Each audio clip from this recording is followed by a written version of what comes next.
নবীগণ শুনো,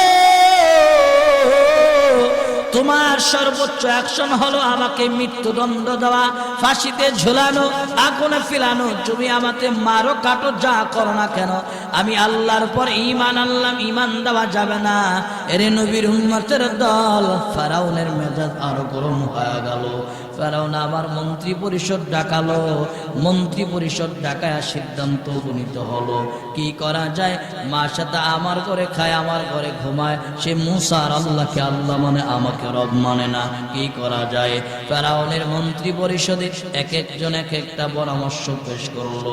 final decision হয়ে গেল, মা সাতার সবচেয়ে দুর্বল জায়গা কোনটা, ওই জায়গায় তোমরা আঘাত করো।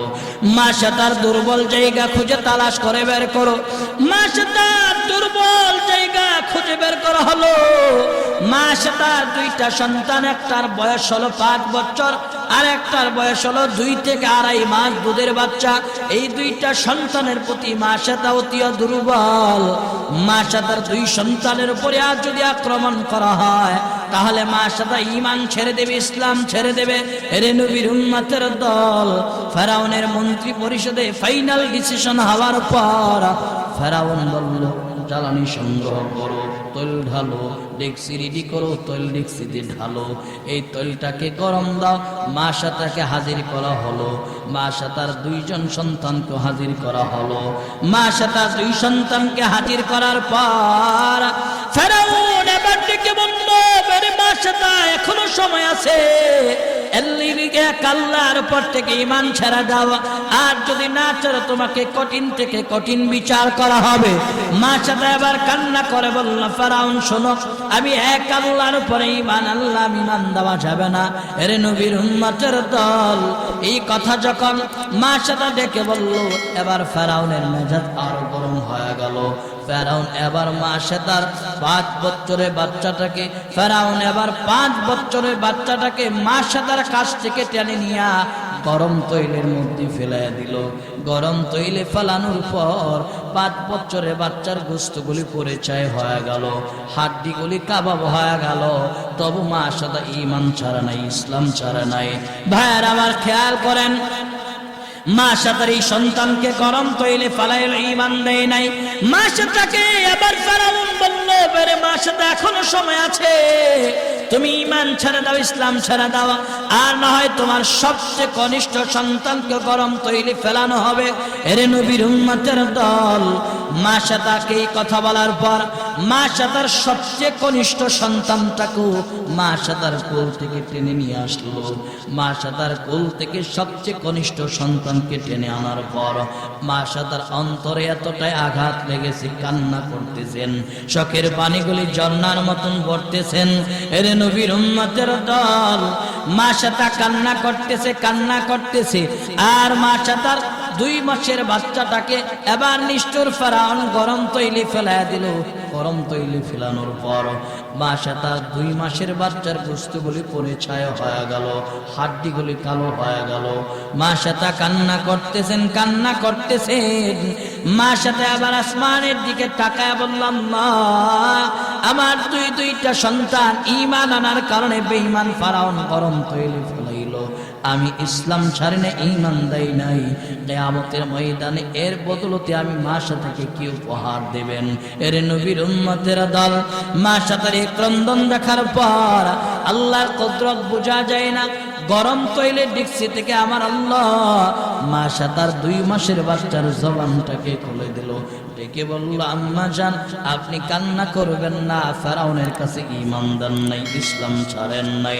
যদিও ফেরাউন আপনাকে আমাদেরকে গরম তৈলে ফেলাইলো, গরম তৈলে যদিও ফেলাইয়া দিছে, আল্লাহ পাক রব্বুল আলামিন এই গরম তৈলটাকে আমাদের জন্য জান্নাতের বাগান বানায়া দিছে।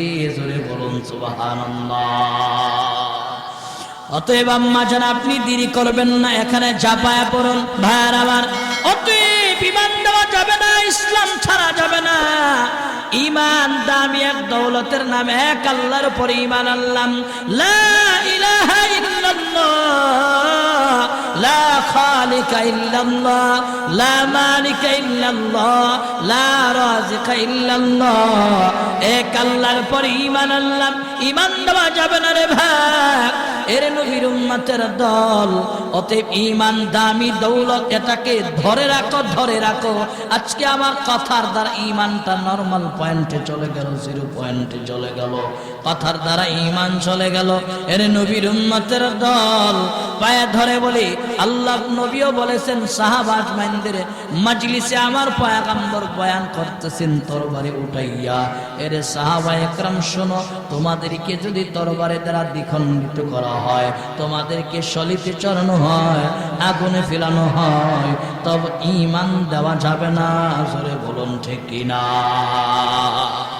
ঈমান দেওয়া যাবে না। ঈমান ভাইয়ের আমার, গত কয়েকদিন আগে টেকনাফ সফর হলো, ওখানে যে আরকান থেকে মুসলমানগুলি আমার আপনার দেশে অবস্থান করেছে, এদের বর্তমান হালত হলো এনজিও সংস্থাগুলি এদেরকে অল্প কিছু টাকা পয়সা দিয়ে তাদেরকে কিনে কিনে খ্রিস্টান বানাইতেছে। জোরে বলুন নাউজুবিল্লাহ। সেই চাপাই নবাবগঞ্জ 150 ফ্যামিলি যারা আগে ইসলাম ছিল, ইসলাম ধর্মের ছিল, মুসলমান ছিল, 2500 মানুষ, 150 ফ্যামিলির মানুষ, 2500-এর মতো মানুষ, তারা আজকে বেঈমান হয়ে গেল। খ্রিস্টানরা এদেরকে এনজিও সংস্থাগুলি কিছু টাকা পয়সা দিয়ে এদেরকে খ্রিস্টান বানায় ফেললো। সেই খবর আমার আপনার নাই। অতএব ঈমান দেওয়া যাবে না। জোরে বলুন ঠিক কিনা? ভাইয়ের আবার খেয়াল করেন, মায়ার নবী, দয়ার নবী আমার সাহাবায়ে কেরামের মজলিসে বয়ান করলো। এরে সাহাবায়ে কেরাম শুনো, আল্লাহর পয়গম্বর আমার এক জামানার জালেম বাদশার কথা বয়ান করলো। রাসূল আমার সাহাবায়ে কেরামের মজলিসে বয়ান করতেছেন। এরে সাহাবারা শোনো, এক এলাকায় এক জল্লাদ, তার অবস্থা ছিল, বাদশা ছিল জল্লাদ, বড় জালেম। আর কিছু জল্লাদ ছিল, এদেরকে দিয়া প্রত্যেকটা রাস্তার মোড়ে মোড়ে পয়েন্টে দাঁড় করায় দিত, ছড়ি দিয়া দাঁড় করায় দিত, আর মূর্তি নিয়ে দাঁড় করায় দিত। মুসলমান যদি রাস্তা দিয়া যেত, মুসলমানের সামনে বেঈমানেরা মূর্তি দাঁড় করায় বলতো, এরে মুসলমান, এই রাস্তা দিয়া যদি যেতে চাও তাহলে মূর্তির কদমে সিজদা দেওয়া লাগবে, যদি না দাও কল্লাটা দ্বিখণ্ডিত করে ফেলবো, মাথাটা গর্দান থেকে আলাদা করে ফেলবো। এরে নবীর উম্মতের দল খেয়াল করেন, মদিনার নবী আমার সাহাবায়ে কেরামের মজলিসে বয়ান করতেছেন। এরে সাহাবায়ে কেরাম শোনো, 2 যুবক আমার রাস্তা দিয়া পথ চলতেছেন, যুবকের সামনে আবার জল্লাদ মূর্তি নিয়ে দাঁড়ায় গেল। যুবকদেরকে বললো, এর যুবকের দল, এই রাস্তা দিয়া যদি যেতে চাও মূর্তিকে সিজদা দেওয়া লাগবে, আর যদি না দাও গর্দানটাকে তোমাদের আলাদা করে দেওয়া হবে। আল্লাহ নবী আমার বলল, সাহাবায়ে কেরাম শোনো, প্রথম যুবককে বলা হলো, যুবক সিজদা দাও। যুবক আমার তরবারির বয়ে, মাথা দেওয়ার বয়ে সিজদা দিয়া জীবন বাঁচায়া চলে গেল। দ্বিতীয় যুবককে বলা হলো, যুবক সন্তান, তুমি মূর্তির কদমে সিজদা দাও। বলে, না, দিতে পারবো না, কারণ আমি কালিমা পড়লাম, এক আল্লাহর উপর ঈমান আনলাম। এরে নবীর উম্মতের দল, এই কথা জল্লাদের সামনে বলার পর জল্লাদ আমার তরবারি নিয়ে গর্দানটাকে দ্বিখণ্ডিত করে ফেললো। ও রাসূল আমার বর্ণনা করলো। এরে সাহাবায়ে কেরাম শোনো, যে যুবক আমার জীবন বাঁচায়া বাড়ি চলে গেল, সে বাড়ি চাই নাই, সে জাহান্নামে গেল। আর যে যুবক ইসলাম ছাড়া না, ঈমান দেয় নাই, এই যুবক মাথা দিয়েছে, গর্দান দিয়েছে, এই যুবক জান্নাতের মেহমান। জোরে বলুন সুবহানাল্লাহ।